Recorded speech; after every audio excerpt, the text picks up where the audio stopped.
Last class you were working on solving quadratic equations that were written in different forms, but our last part of our note was focusing on when we have the standard form. And when that standard form doesn't factor, we were looking at ways we could solve. And one of the methods that we looked at was actually writing the quadratic in its vertex form and then isolating for the x. So what we're going to do today is learn this thing called the quadratic formula. And here I'm going to walk through the development of the quadratic formula and how it works based on what we did yesterday. So yesterday we started, or the last class, we started with the standard form. And we started to write that standard form into its vertex form. And remember, the first step of doing that is to common factor the a out of the ax squared and the bx terms. So that's what I've done here. I've taken the a out, and that means I'm dividing the ax squared by a to get x squared, and I divide the bx by a to get b over ax. So that's where this is coming from right here. All right, so that's what I've written there. The second step here is that I've divided this b over a. I've divided that by 2, so divide it by 2 to give me b over 2a, and then I squared it, and then we need to add and subtract that amount in the brackets. So I've added that amount and I've subtracted it. And I didn't actually apply the square to it because I end up having to undo it later on. When I actually have to apply it, I will apply it later. Okay, the third step is that we know that to get it into its vertex form, I need to get this part of it out of the bracket. So if I can multiply that a with it, so that's what I'm saying here, multiply a with this to move it out of the brackets. And when I multiply it, I end up with this expression right here. So I've got a minus a times the b over 2a all squared. So everything else has stayed the same here. Now the next step when we were solving was that we want to rewrite these three terms as the perfect square. So I factored the perfect square there. So that's where this piece is coming from. And then I also applied the exponent of 2 actually to that b over 2a. So the b over 2a all to the exponent 2 becomes b squared over 4ac. Sorry, 4a squared. So that's what we have right here. All right, now our next step from here is to multiply these things together. So multiply the minus a with the b squared over 4a squared. And when I do, that's really an a over 1. Multiply the tops together, and then we have still a 4a squared on the bottom. And then the a and the a squared can reduce. If I subtract my exponents or cancel things out, I end up with just a minus b squared over 4a to the 1 on the bottom. So now that term becomes this right here. All right, next step. I want to actually put these two things together. So what I'm doing here is getting a common denominator. So I took the c is really over 1, and I times the top and the bottom by 4a, and 4 times a times c becomes 4ac over a 1 times 4a is 4a. So that's where this piece here has come from. Everything else is the same. Then what I did is I common factored -1 out of the two terms that I have here. So I common factored that -1 out, so it becomes right here.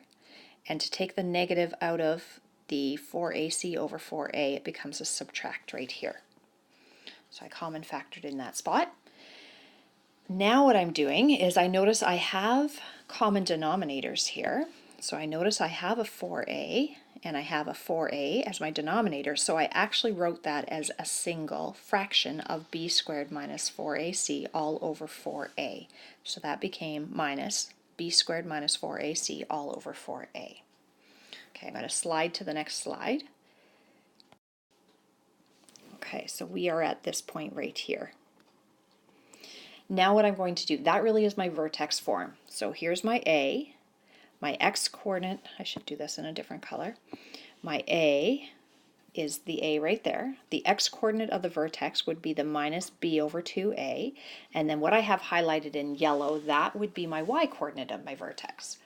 And then I start to isolate. And to be able to isolate, I'm going to go through my steps. I'm going to add the b squared minus 4ac to both sides. So it was a minus here. When I add it to both sides, it comes to the other side. It becomes a positive on this side. The next step is that I want to get rid of that a. I'm going to divide both sides by a. And when I do divide by a, that gets rid of this a. And if I divide the other side by the a, I'm just going to quickly jot that in. If I divide by a, that would be the same thing as timesing by 1 over a, which is why I end up with an a squared on the bottom. And I wanted to use the highlighter, not the marker. Let's try that one. There we go. I ended up with an a squared on the bottom here.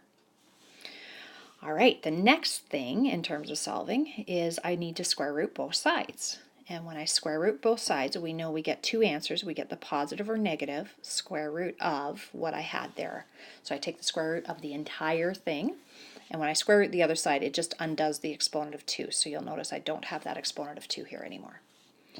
The next step, see, this is pretty lengthy, but we're almost there. The next step is that we're going to actually apply the square root independently to the numerator and the denominator. So when I square root the entire thing, it's the same thing as square rooting the top and square rooting the bottom. There's a radical rule that tells us that that is true. You'll do more with square roots and cube roots and things in grade 11, university. But for now, just trust me, that is a law that we can use. And then I actually applied that square root to the bottom. So the square root of 4a squared, square root of 4 is a 2, the square root of a squared is a. So that the square root of 4a squared became a 2a on this next line. We're almost there. The second to last step here is we need to undo, let me just grab a different color again.